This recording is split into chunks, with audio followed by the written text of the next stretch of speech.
নমস্কাৰ বন্ধুসকল, মই আপোনালোক সকলোকে আছামিজ বাস্তু চেনেললৈ স্বাগত জনাইছোঁ। বন্ধুসকল, মোৰ নাম গোবিন্দ ৰাজখোৱা, মই জ্যেষ্ঠ বাস্তু এক্সপাৰ্ট নিউমেৰলজিষ্ট। বন্ধুসকল, আপোনালোকৰ সুবিধাৰ্থে মই চেনেলটোত বাস্তুৰ সম্পৰ্কে, সংখ্যা তত্ত্বৰ সম্পৰ্কে, জ্যোতিষৰ সম্পৰ্কে, তাৰ লগতে তন্ত্ৰৰ বিভিন্ন প্ৰয়োগৰ ভিডিঅ'সমূহ ইয়াত আপলোড কৰি থাকোঁ। গতিকে যদিহে আপোনালোকৰ মোৰ চেনেলৰ ভিডিঅ'সমূহ চাই ভাল লাগে, অনুগ্ৰহ কৰি মোৰ চেনেলটো ছাবস্ক্ৰাইব কৰিব, ভিডিঅ'সমূহ লাইক কৰিব, কমেণ্ট কৰিব।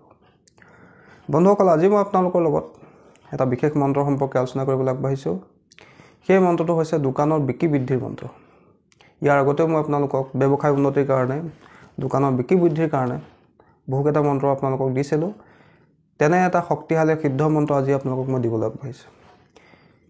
আপোনালোকে কোনোবা এটা শনিবাৰৰ দিনা মুখস্থ কৰি ল'ব লাগিব, অন্যথা এই মন্ত্ৰটো আপোনালোকৰ কোনো কামত নাহিব। চাই যদি এই মন্ত্ৰ পাঠ কৰি গায়, তেন্তে ইয়াৰ পৰা আপোনালোকৰ কোনো ফল লাভ নহ'ব। পোনপ্ৰথমে কোনোবা শনিবাৰৰ দিনা আপোনালোকে এই মন্ত্ৰটো পাঠ কৰি ধুনীয়াকৈ মুখস্থ কৰি ল'ব। তাৰপিছত এক ঘটি পানীত প্ৰত্যেক দিনা এই মন্ত্ৰটো পাঠ কৰি 3টা ফু দি দোকান বা ব্যৱসায় স্থানত এই পানীখিনি ছটিয়াব। ৰাতিপুৱা এবাৰ, সন্ধিয়া এবাৰ।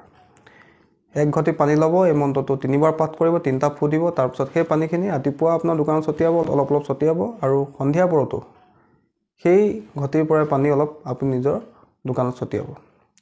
এইদৰে যদি আপোনালোকে কণ্টিনিউ কৰে, তেন্তে খুব কম দিনৰ ভিতৰতে আপোনালোকৰ ব্যৱসায় উন্নতি লাভ হ'ব।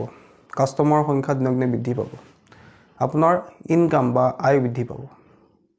বন্ধুসকল, মন্ত্ৰটো একেবাৰে সৰু আৰু প্ৰয়োগো একেবাৰে চিম্পুল।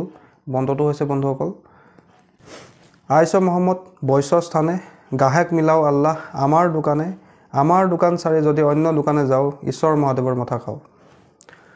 বন্ধুসকল, মন্ত্ৰটো একেবাৰে শুনি লওক। আইছ মহম্মদ বৈশ্য স্থানে গাহেক মিলাও আল্লাহ আমাৰ দোকান চাৰি যদি অন্য দোকানে যাওঁ ঈশ্বৰ মহাদেৱৰ মাথা খাওঁ। বন্ধুসকল, এই মন্ত্ৰটো ভালকৈ মুখস্থ কৰি ল'ব কোনোবা এটা শনিবাৰৰ দিনা। তাৰপিছতে এক ঘটি পানী লৈ তাত 3বাৰ এই মন্ত্ৰটো পাঠ কৰি 3টা ফু দি সেই পানীখিনি আপোনালোকে পুৱা গধূলি নিজৰ দোকানত ছটিয়াব। এনে কৰিলে খুব কম দিনৰ ভিতৰতে আপোনাৰ দোকানত কাষ্টমাৰৰ সংখ্যা বৃদ্ধি পাব, আপোনাৰ ইনকাম বৃদ্ধি পাব, ব্যৱসায়িক উন্নতি লাভ হ'ব। বন্ধুসকল, এইটো এটা সিদ্ধ মন্ত্ৰ। সম্পূৰ্ণ মনত আস্থা লৈ পবিত্ৰতাৰ সৈতে এই প্ৰয়োগটো কৰিব। নিশ্চয় আপোনালোকৰ এই প্ৰয়োগ সফল হ'ব। বন্ধুসকল, আশা কৰিছোঁ আজি আপোনালোকে গম পালে যে আমি কি মন্ত্ৰ প্ৰয়োগৰ দ্বাৰা নিজৰ দোকানলৈ কাষ্টমাৰ এট্ৰেকশ্যন কৰিব পাৰোঁ, আমাৰ দোকানত বিক্ৰী বৃদ্ধি কৰিব, ব্যৱসায়ত উন্নতি লাভ কৰিব পাৰোঁ।